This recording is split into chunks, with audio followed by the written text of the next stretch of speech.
하나님은 그 어떤 것보다 생명을 존귀하게 여기십니다.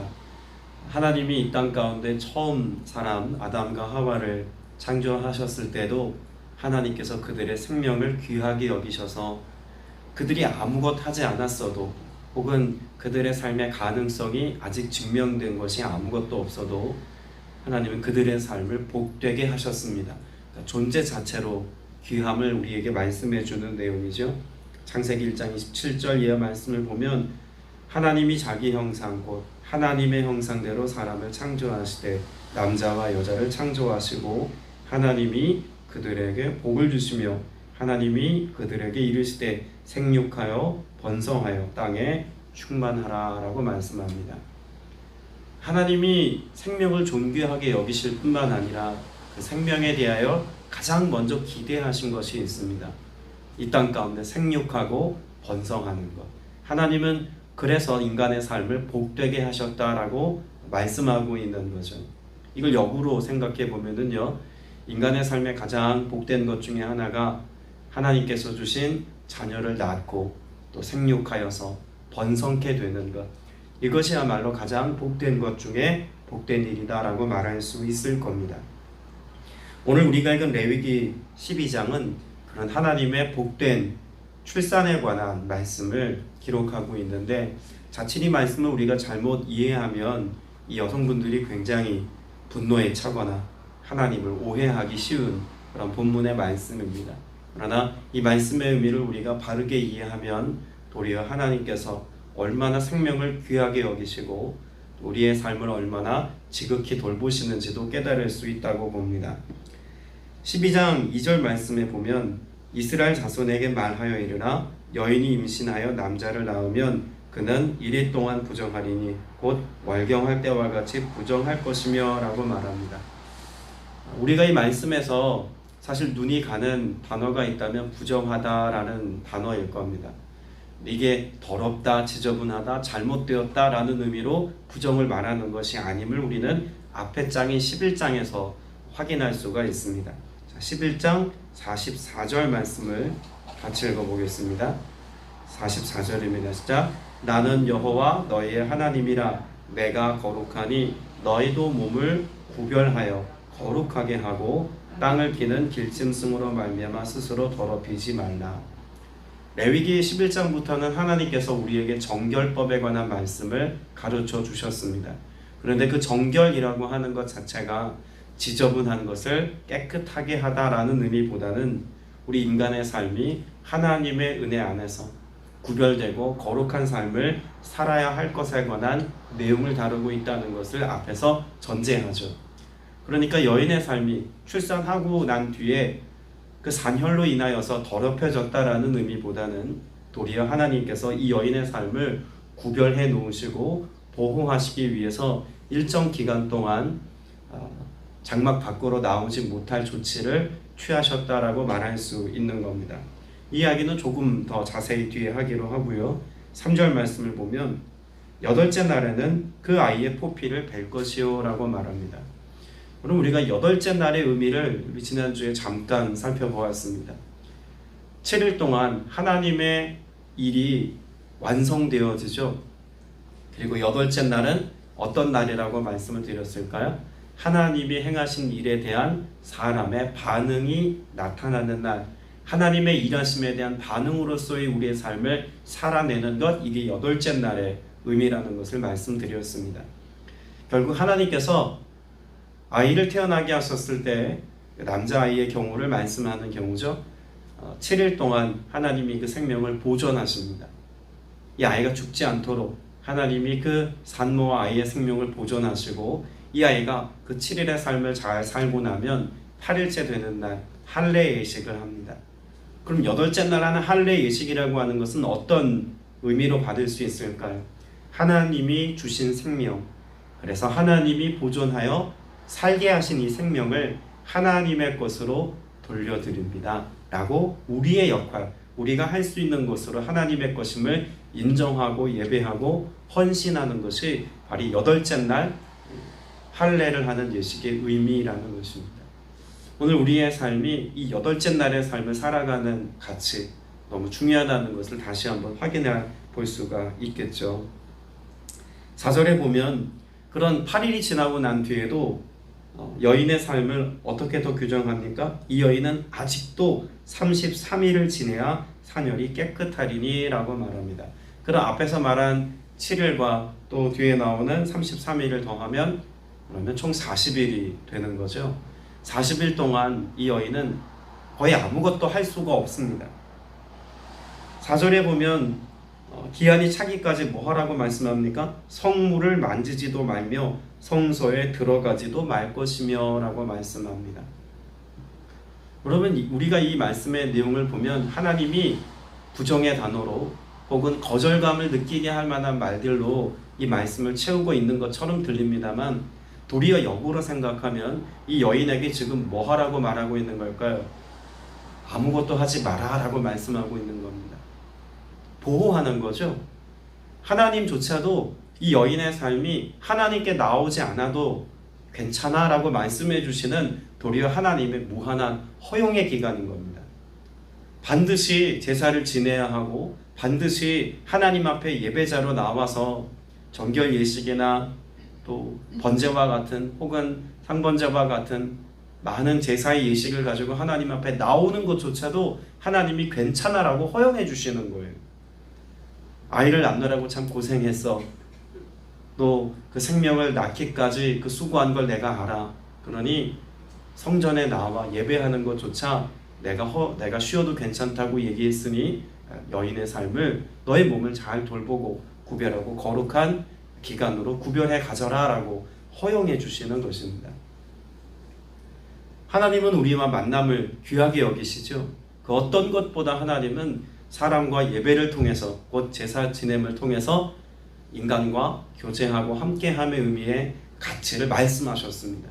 그런데 이 출산의 기간만큼은 하나님이 그것조차도 하지 않아도 되는 것으로 말씀하는 겁니다. 요즘에야 아이를 낳으면 다 병원에서 낳지 않습니까? 그나마 집에서 낳지도 않아요. 좋은 시설이 잘 갖추어진 의료진들의 도움을 받고 기구의 도움을 받아서 출산율이 매우 높습니다. 사실 아이를 많이 낳지 않는 시대라고 하는 참 가슴 아픈 시절을 보내고 있습니다만 아무튼 아이를 낳으면 그래도 의료진들의 도움과 병원의 돌봄을 받으며 또 요즘엔 산후조리원에서 꽤 긴 시간을 또 보내기도 하지 않습니까? 고대 사회를 한번 생각해 보세요. 이 시대는요, 다윗 때가 고조선 때하고 연대기가 맞다고 하니까 이 모세 때는요 얼마나 더 오래전 이야기입니까? 그런데 이런 고대 사회에서 아이를 낳고 아이의 기대 수명을 생각을 해본다면 아이가 생존하여서 건강하게 잘 사는 것 자체가 기적인 세상 아니겠습니까? 그러니 아이를 출산하여 낳고 보호하는 것은 그 어떤 것보다 중요한 일입니다. 우리나라에도 여전히 금줄이라고 하는 것을 매달아 두어서 남자이면 고추를 또 여자이면 뭐 다른 뭔가를 끼워두고 보호하는, 그래서 37일이라고 해서 21일을 출입을 금하는 그런 관례가 우리나라에도 있지 않았습니까? 비슷한 거예요. 하나님께서 남자아이의 경우는 40일 동안 여자의 출입을 금하여서 보호하셨다는 것입니다. 우리가 한 가지 궁금한 게 있어요. 남자아이를 낳았을 때는 40일, 또 여자아이를 낳았을 때는 14일과 66일, 그러니까 총 80일을 장막에서 나오지 못하고 또 성물과 성소에 들어가지 못하도록 했습니다. 자, 앞의 내용을 우리가 이해했다면 이 여인들의 경우는 더 여자아이는 더 차별하는 거 아닙니까? 이게 아니라 도리어 무엇했다는 것을 알 수 있을까요? 여자아이를 낳았을 때는 산모와 여자아이를 더 잘 보호했다는 것을 알 수가 있습니다. 차별이 아니라 보호의 개념인 거예요. 더 배려했다는 겁니다. 이 날짜를 차이 둔 것에 관해서 구약의 여러 성서학자들이나 많은 고고학자들이 연구하고 의미를 밝히기 위해서 노력했습니다만 정확한 의미는 모릅니다. 왜 남자아이와 여자아이의 날짜를 두 배나 차별하여서 두었는지는 알 수는 없어요. 사실 의견이 너무 많기 때문에 알 수 없는 것이기도 합니다. 이런 이유 저런 이유, 그래서 이런 가능성 저런 가능성, 너무나 많은 학설들이 있기 때문에 명확하게 알 수는 없지만 그나마 우리 성도님들이 쉽게 이해할 수 있는 합리적인 한 가지 이유를 들자고 한다면 앞에서 나누었던 출산의 의미와 연관지어 생각해 볼 수 있습니다. 아이를 낳는 것이 귀한 때, 또 아이를 낳아서 기대 수명이 짧았던 그 시절에 여자아이라고 하는 이 존재는요, 아이를 낳을 수 있는 존재입니다. 그런 점에서 여자아이는 더 철저하게 보호하는 것이 그 국가가 혹은 그 민족이 앞서 하나님께서 말씀하셨던 생육하고 번성하라의 삶을 살아가게 하기 위한 너무나 중요한 방편이었다라고 이해합니다. 그래서 남자아이보다는 여자아이를 더 오랜 시간 동안 보호하여서 국가가 혹은 부족이 오랜 시간 생육하고 번성하여 존재할 수 있도록 하기 위한 하나님의 방법이었다라고 말하는 것이 일반적인 이해이기도 합니다. 그만큼 하나님은 약한 자에 관해서 혹은 또 이 땅에 그 약한 자들을 보호해서 어린 생명이 생육하고 번성하는 삶을 살아갈 수 있도록 생명을 보존하는 것에 하나님의 깊은 관심이 있다는 것을 우리는 말씀을 통해서 알 수가 있는 거죠. 오늘 우리의 삶 가운데 하나님이 주신 생명 하나하나를 존귀하게 여겨야 할 이유가 또 여기 있습니다. 하나님이 주신 생명, 너무나 귀한 생명들인데 우리는 그 생명 혹은 인격을 대할 때에도 가볍게 대하거나 혹은 가치 없게 대하는 경우들도 종종 있습니다.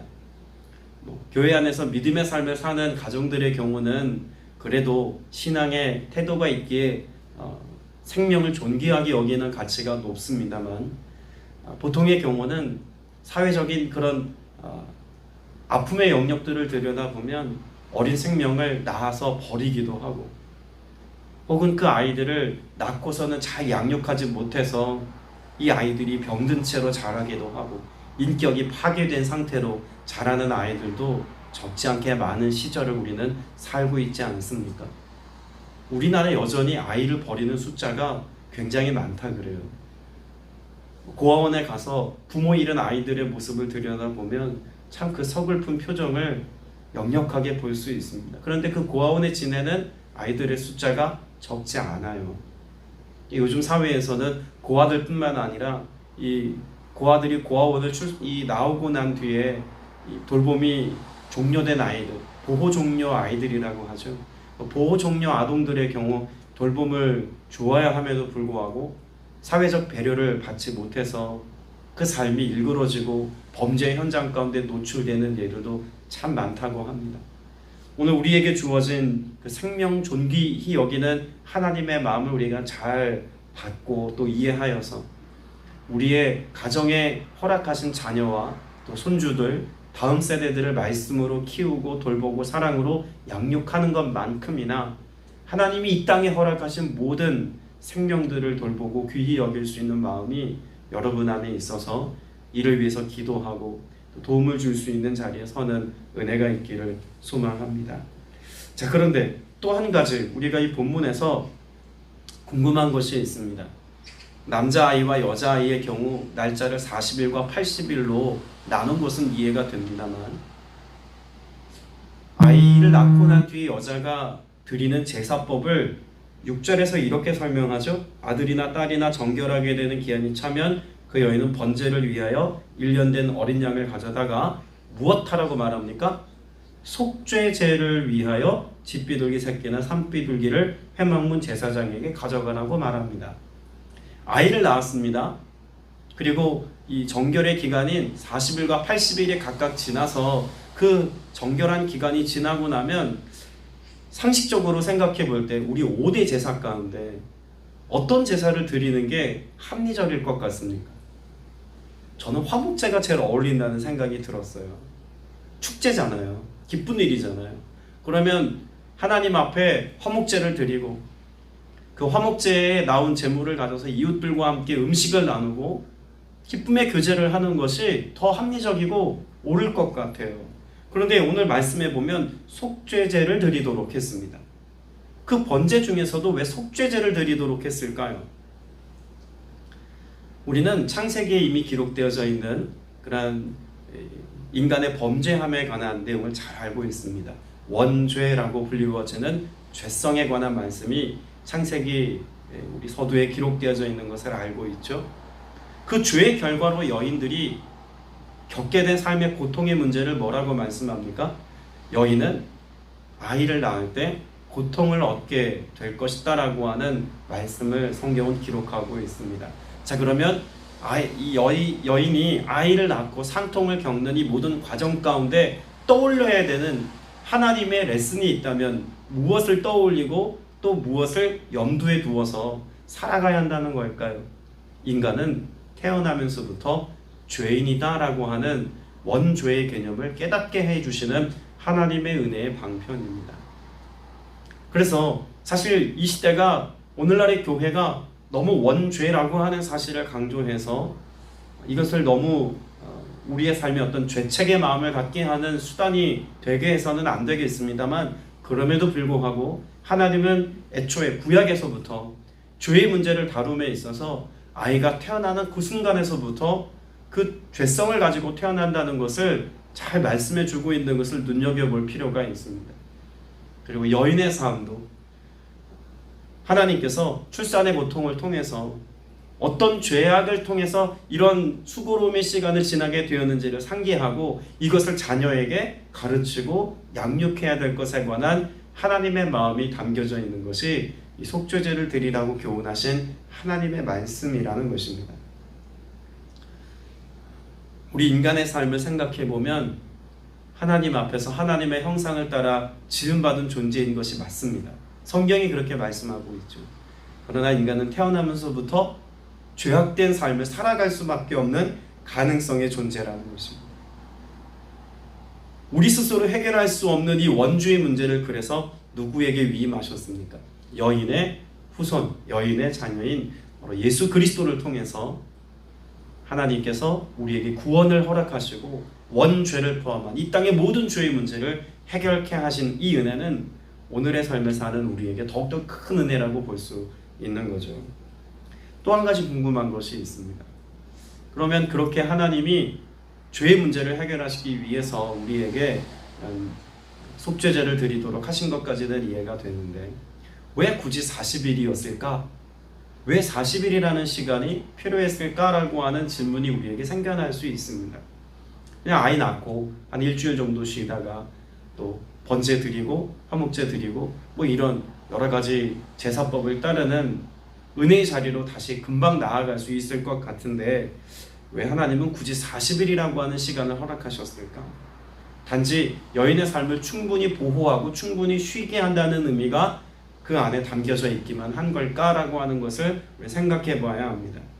성경에서 40일이라고 하는 시간은 어떤 의미를 갖는 걸까요? 새롭게 하다라고 하는 의미가 있습니다. 40일은 분명 새로움의 역사에 관한 말씀인 것을 구약 성경과 신약 성경 모두에서 발견할 수가 있습니다. 그런 내용들이 많이 있습니다만 몇 구절만 살펴보아도 알 수가 있겠죠. 출애굽기 24장 말씀에 보면 모세가 시내산에 올라가서 하나님의 말씀을 받는 사건이 기록되어져 있습니다. 그때 모세가 시내산에 머물렀던 시간을 얼마의 시간이라고 기록하고 있을까요? 모세는 구름 속으로 들어가서 산 위에 올랐으며 40일 40야를 산에 있으니라. 40일 40야를 그가 금식하면서 하나님의 산 시내산에 머물러서 하나님의 말씀을 받습니다. 여러분, 이것이 이스라엘 역사에 있어서 전환점입니다. 모세의 삶을 통해서 하나님께서 그에게 말씀을 허락하셔서 이스라엘 백성들에게 말씀을 주셨다는 것은 이전과 달리 이제는 그들의 생각과 그들의 마음을 따라 살아가는 것이 아니라 어떤 삶을 살아야 한다는 것을 말씀하고 있을까요? 이제는 하나님의 말씀을 준행하는 삶을 이전의 방식과 전혀 다른 새로운 삶을 살아야 한다는 것을 하나님이 말씀하시는 것이 40주 40야의 의미입니다. 그래서 신명기 9장에 보면 40주야가 지난 후에 여호와께서 내게 돌판 곧 언약의 두 돌판을 주셨다고 말씀합니다. 언약의 두 돌판, 이것을 그들의 삶의 중심에 두고 하나님의 말씀과 규례대로 살라고 말씀하는 것이죠. 40일에 관한 내용은 또 민수기에서도 발견할 수 있습니다. 하나님께서 이스라엘 백성들로 살아가게 하실 그 가나안 땅을 정탐하게 하시죠. 며칠 동안 정탐하게 할까요? 40일입니다. 여러분, 4라고 하는 숫자는 동서남북 이 땅에 온 땅을 의미하는 완전한 수가 4죠. 그리고 그 4에 완전수인 10을 곱하여서 40이라는 숫자. 그러니까 정탐하는 시기를 40일 동안 주었다는 것은 충분히 그 땅을 정탐할 수 있는 기간을 하나님이 허락하셨다는 것입니다. 그리고 그 땅을 다 둘러보라고 말씀하신 이유는 그 땅을 정탐하고 이제는 새롭게 그 땅에 살게 하실 하나님을 기대하고 소망하며 그 땅을 나아가라는 의미인 것입니다. 그러니까 40일의 정탐 기간이 끝나고 나면 그 땅은 하나님이 그들에게 주신 땅으로 취할 수 있는 땅인 거예요. 그런데 그들이 그 땅을 하나님이 그들의 손에 쥐어줄 것이라는 믿음의 고백으로 받지 못해서 40일의 하루를 1년씩 계산하여서 40년 동안 광야에서 생활하도록 하신 것이죠. 어쨌든 40일이라고 하는 시간은 그들에게 하나님의 은혜를 바라보고 기대하고 정탐하는 시간이고, 40일이 지난 그 이후의 삶은 하나님의 은혜 안에서 전혀 새로운 삶을 시작하게 될, 하나님의 땅을 차지하고 누리게 될 새로운 역사의 시작이라는 것입니다. 이보다 더 앞서서 그렇게 새롭게 하신다는 의미를 더 정확하게 알 수 있는 말씀이 어디에 있을까요? 우리는 하나님이 이 땅에 있는 모든 죄악된 인간의 삶을 비록 홍수로 완전히 쓸어버린 날의 사건을 압니다. 하나님이 땅에서 혹은 지면에서 올라오는 물로 이 땅을 심판하신 그때에 이 땅에 물로 온 땅이 덮인 그 날을 며칠이라고 말씀하고 있을까요? 창세기 7장 12절에 보면 40주야를 비가 땅에 쏟아졌더라라고 말씀합니다. 그럼 40주야를 비가 땅에 쏟아져서 온 땅이 다 그렇게 물에 잠긴 바 되었는데, 하나님께서 이 홍수 사건을 통해서 하신 일이 무엇일까요? 이전에 죄악된 삶을 일삼고 하나님을 알지도 못하고 하나님을 경외하지 못했던 이 땅의 사람들의 모든 생명을 하나님이 송두리째 쓸어버리시고, 그 위에 떠있는 그런 하나님의 방주 안에 있는 가족들을 통해서, 노아와 그 식구들을 통해서 새로운 역사를, 새로운 인류를 시작하신다라고 하는 새로움의 역사가 포함되어져 있는 겁니다. 구약의 개념이기만 할까요? 신약에는 이런 예가 없나요? 신약에도 있습니다. 예수님께서 공생애를 시작하시기 전에 광야에서 며칠을 금식하시죠? 40일을 금식하십니다. 인간으로 이 땅 가운데 삶을 사셨던 예수 그리스도께서 인간의 삶을 청산하시고 그 40일의 금식이 끝난 이후 예수님께서는 완전한 하나님의 아들로서의 모습, 그 공생의 삶을 시작하십니다. 그것이 이전과 이후가 달라지는 새로워짐의 의미이고 구별됨의 의미입니다. 또 한 번 예수님께서 40일의 의미를 우리에게 가르쳐 주신 날이 있죠. 예수님께서는 부활하시고 며칠 동안 제자들에게 보이셨습니까? 40일 동안 제자들에게 보이셨습니다. 그 40일 동안 보인 것은 이제는 율법과 혹은 이전의 관례와 규례대로 살아가는 것이 아니라 부활의 주님을 신뢰하는 믿음의 고백을 가지고 십자가 신앙을 가지고 교회 역사가 그들의 삶의 중심에 서도록 새로운 하나님 나라 역사를 시작하심에 관한 의미이기도 한 것입니다. 그런 점에서 보면 오늘 남자아이는 40일, 여자아이는 40의 2배인 80일을 지나게 하신 것은 하나님께서 그러한 생명을 통해서 어떤 역사를 일으키기를 원하신다는 마음이 담겨 있을까요? 새로운 역사를 시작하시고 새로운 역사를 이루기를 원하시는 하나님의 마음이 담겼다라고 하는 것을 이 말씀을 통해서 알 수가 있는 것입니다. 내일부터 저희가 창립기념주일까지 40일 동안 함께 금식하고 감사의 고백과 또 40일간의 기도문을 함께 나누고 감사의 고백을 나누려고 하는 의미가, 사실 오늘 이 본문의 말씀을 읽고 오늘 함께 선포하는 이 시간 더 크게 은혜로 다가왔습니다.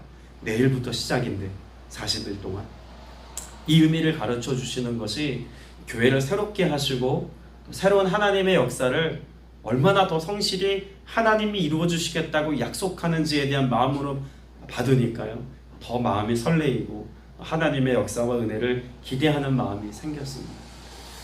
오늘 저와 여러분이 그런 40일의 의미를 가슴에 품고 내일부터 시작되어지는 그런 간절한 기도의 사역에 여러분이 동참할 때 하나님께서 우리 안에 감사의 고백을 회복해 하시고, 그래서 추수감사주의를 맞고 창립기념주의를 맞을 때 더 큰 감격과 감사로 맞이할 만한 은혜들을 우리에게 허락해 주실 줄로 믿습니다.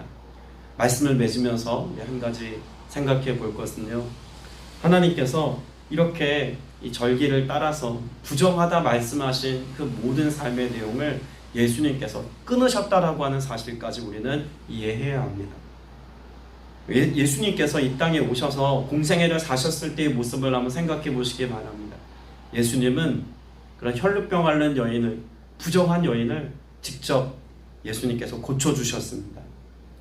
또 문둥병자, 나병 환자들의 삶에 주님께서는 가까이 가셔서 그들의 부정한 삶에 다가가셔서 예수님이 그들의 삶을 회복해 하셨습니다. 우리는 이 레위기 12장에서 분명 부정한 여인의 삶을 하나님께서 구별하시고 정케하시는 것에 관한 규례를 보았습니다만, 여러분이 모든 부정한 것을 온전케 하시는 하나님의 역사는 단지 그게 40일이라고 하는 시간 동안 구별되어짐으로 누리게 되는 것이 아니라 이제는 어떤 은혜로 누리게 되는 것이라고 말씀하나요? 예수 그리스도로 말미암아 누리게 되는 회복의 은혜다라고 하는 사실도 우리에게 말씀해 주고 있는 것입니다. 주님께서 우리에게 행하신 구별되게 하시고 또 회복해 하시고 모든 부정한 것들을 해결해 주시는 예수 그리스도의 은혜가 있음을 여러분들이 깨닫고 알아서 오늘 이 아침에 기도하고 주님의 은혜를 구할 때 나를 온전케 하시고 회복하신 이 주님에 대한 은혜와 감격을 가지고 기대하고 소망하며 기도할 수 있는 여러분 되시길 축복합니다. 함께 기도드리겠습니다. 은혜가 풍성하신 아버지 하나님, 오늘도 주님의 긍휼과 자비하심 속에 함께 나와 성전에서 온라인으로 예배할 수 있도록 허락하신 것 감사드립니다. 우리를 구별하셔서 거룩하게 하셔서 우리로 하여금 주님의 은혜를 누리는 삶의 지경 가운데 있게 하셨사오니 그 생명을 허락하신 주와 더불어 오늘의 삶을 새로운 역사로 써내려가는 믿음의 신실한 종들이 다 되게 하여 주옵소서. 생명을 존귀하게 여기신 주님, 오늘도 그 생명을 가지고 우리가 오늘을 삽니다. 주님이 주신 생명을 낭비하지 않게 하시고 주님이 귀하게 여기신 이 생명을 가지고 생명을 살리는 일에 헌신되며 생명을 돌보고 생명을 위하여서 믿음의 삶을 온전히 살아낼 수 있는 복된 주의 권속들 다 되게 하여 주옵소서. 이 아침에 간구하는 기도 합당한 열매 맺기까지 은혜 더하실 것을 믿사오며 예수 그리스도 이름으로 기도드렸사옵나이다. 아멘.